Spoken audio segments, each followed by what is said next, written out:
Hi, this is Steve Manos, Mayor for the City of Lake Elsinore, and many residents may have realized that we've been applying a lot of new techniques to combat the algal blooms that we see during the summertime here at our namesake lake. With me today is Tom Warmuth. He is with BioSafe Systems, and you guys have been actually applying the algicide to the lake over the summertime. Perhaps you can tell us a little bit about yourself and your background. Well, we're the manufacturer, and there's a company here applying the products for the city. So BioSafe Systems is going on its 27th year. Our motto is simply sustainable and always effective. So all of our products have a sustainability factor. And many of our products go into, again, food safety, horticulture, growing of food plants and crops, as well as the cleaning of crops, and obviously the water. So my market specializes in surface water. So everything from lakes and ponds to even wastewater effluent treatment, where the effluent water is going back into the environment. My history with lake management started after college, just maintaining lakes and specializing in usually treatment of invasive plants. And now my specialization is in treating nuisance algae, and particularly cyanobacteria, which I like to always differentiate is different than algae. Absolutely. So it sounds like you know what you guys are talking about. And so the algicide that we're applying to the lake, that we've contracted with your company to apply to the lake over the summer, seems to have been doing a pretty good job. Can you tell us a little bit about the product and maybe a little bit about its safety and how it works in our lake in particular? Sure. So the product's called Green Clean Liquid 5.0. It's been on the market for probably about 10 years now.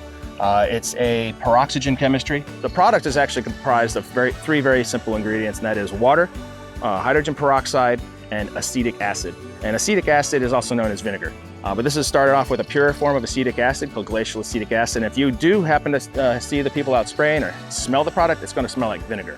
So it has that kind of a pungent vinegar smell.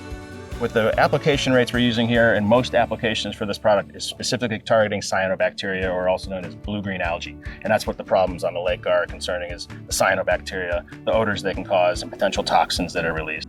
Summer goes away, temperatures cool off. What are we doing after that?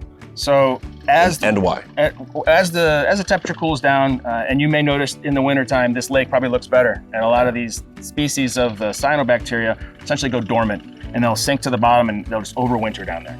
So the water column looks great, and you think they might have gone away, but they're just really sleeping until the next year. They wake up, they come into the water column again, and then they start to come up to the surface. As you see, they compete for light, and you start seeing the scums and things. So in that off season, there has been a lot of research put forth, and some of it with the Army Corps of Engineers is research the application of our products like this, the granular product, to be used in the cooler water to let the granular go to the bottom and actually target those species while they're on the bottom. It's very easy when they're just sitting in one place, right, versus throughout the whole water column. So to apply the product in that time of year where it's relatively quick and simple, you can get a great reduction of those bad cells, the cyanobacteria, so they don't ever come off the bottom moving forward into the spring. So it's essentially a way to do some preventative maintenance and target them. Okay, well, that's all great information. I want to thank you for joining us today and providing a little bit of information, not only to our residents, people who might be very interested in the different treatments that we're applying to our namesake lake. With that, thank you for joining us. See you next time.